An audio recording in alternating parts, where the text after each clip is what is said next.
بسم اللہ الرحمن الرحیم۔ خلیفہ بنتے ہی پہلے ہی دن جو سب سے اہم اور بڑا مسئلہ امیر المؤمنین حضرت عثمان غنی رضی اللہ تعالی عنہ کے سامنے پیش ہوا، وہ خلیفہ ثانی امیر المؤمنین حضرت عمر کے فاروق رضی اللہ تعالی عنہ کے بیٹے عبید اللہ ابن عمر کا مقدمہ تھا، جنہوں نے پہلے ہر میزان پر جفیانہ اور اس کے بعد ابو لولو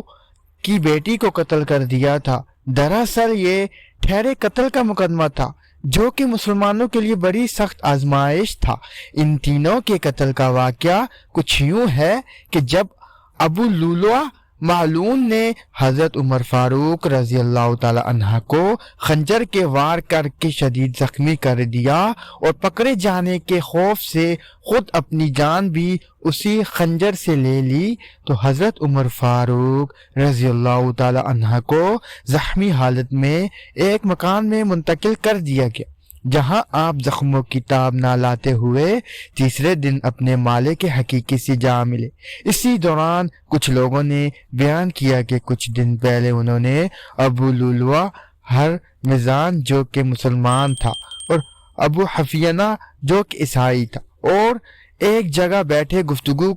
کرتے دیکھا تھا۔ جب وہ ان کے پاس پہنچے تو سب کھڑے ہوئے اور خنجر ان کے ہاتھ سے گر گیا۔ یہی وہی خنجر تھا جسے ابو لولو نے حضرت عمر فاروق رضی اللہ تعالی عنہ پر حملہ کیا تھا۔ یہ بات جب عبید اللہ ابن عمر بن خطاب نے سنی تو اپنے والد حضرت عمر رضی اللہ تعالی عنہ کے انتقال کے بعد ننگی تلوار لیے ہوئے نکلے اور ہر میدان تک پہنچ کر اسے قتل کر دیا۔ اس کے بعد وہ خفیانہ کے پاس پہنچے اور اسے بھی قتل کر کے اس کی پیشانی پر تلوار کی نوک سے سلیب کا نشان بنا دی۔ اس کے بعد آپ ابو لولو کے گھر پہنچے اور اس کی بیٹی کو بھی قتل کر ڈالا۔ یہ خبر پورے مدینہ میں آگ کی طرح پھیل گئی۔ حضرت صہیب رضی اللہ تعالی عنہ جو اس وقت نماز پڑھانے پر مامور کیے تھے، آپ نے فوراً مداخلت کی اور لوگوں کو بھیجا تاکہ عبید اللہ ابن عمر بن خطاب کو مسلمانوں کے قتل سے روکا جا سکے۔ چنانچہ حضرت سعد بن ابی وقاص رضی اللہ تعالی عنہ وہاں پہنچے اور ان سے تلوار چھین لی اور انہیں قید کر لیا گیا تاکہ انہیں خلیفہ وقت کے سامنے پیش کیا جا سکے کہ وہی ان کے بارے میں کوئی فیصلہ کریں گے۔ دوسری طرف امیر المؤمنین حضرت عثمان غنی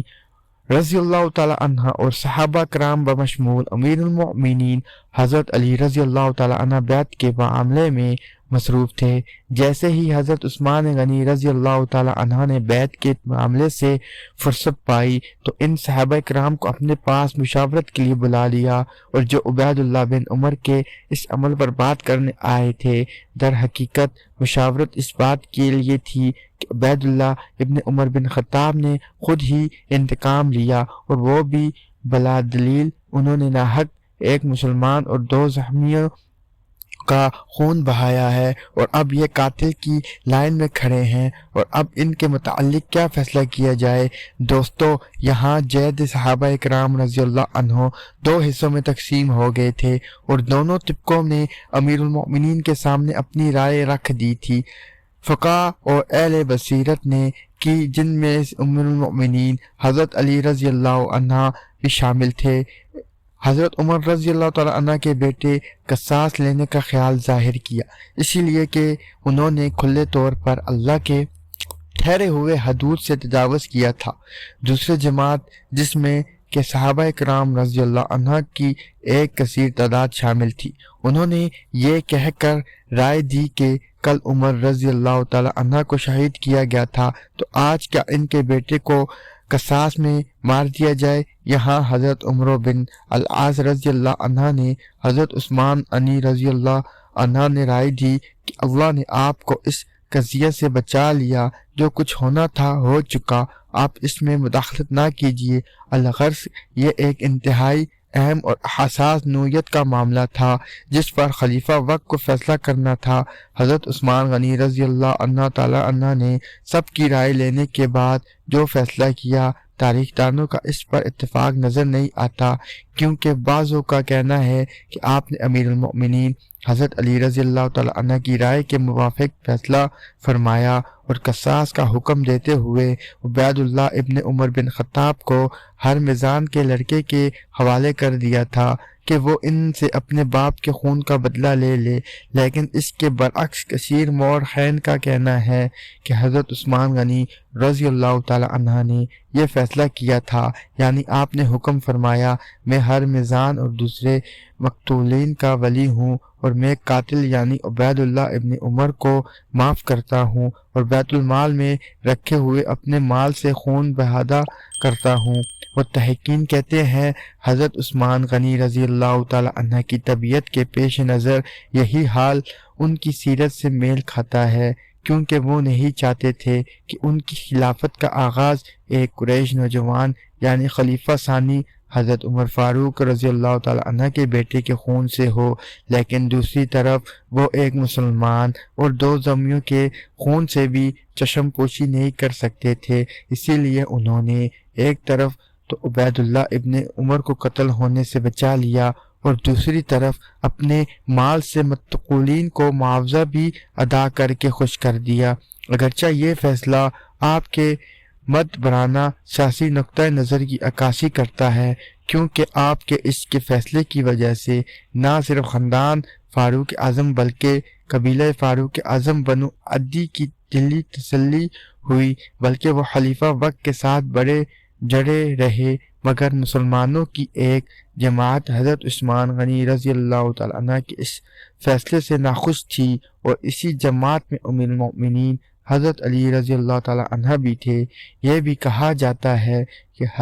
اگر حضرت علی رضی اللہ تعالیٰ عنہ عبید اللہ بن عمر کو اپنے زمانہ خلافت میں پا لیتے تو یقیناً ان پر قصاص کی حد جاری فرما دیتے۔ آپ چونکہ حضرت عثمان غنی رضی اللہ تعالی عنہ خلیفہ وقت تھے اور مسلمانوں کے معاملات کے ولی تھے، تو والی نے ہونے کی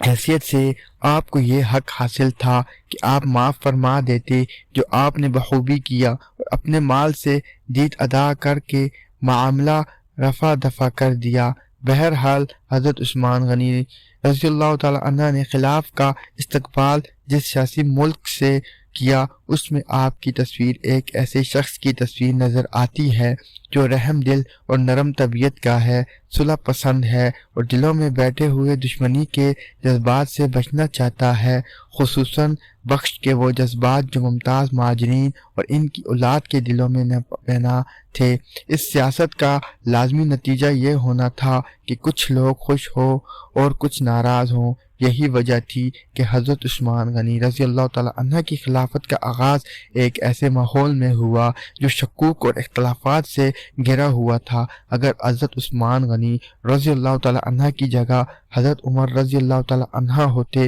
اور ان کے سامنے کسی نوجوان قریش کا مقدمہ پیش ہوتا تو وہ کیسے ہی خاندان کا فرد اور کیسے ہی باپ کا بیٹا کیوں نہ ہوتا، وہ ایک پختہ کار کی طرح اپنا فرض انجام دیتے۔ دوستو، حضرت عثمان غنی رضی اللہ تعالی عنہ نے جس طریقے سے اپنے دور خلافت کے آغاز میں پیش کیے کہ پہلے مقدمہ کا فیصلہ کیا، اس میں نرمی اور نرم دلی کے نقوش ابھر ہوئے نظر آتے ہیں۔ شکریہ۔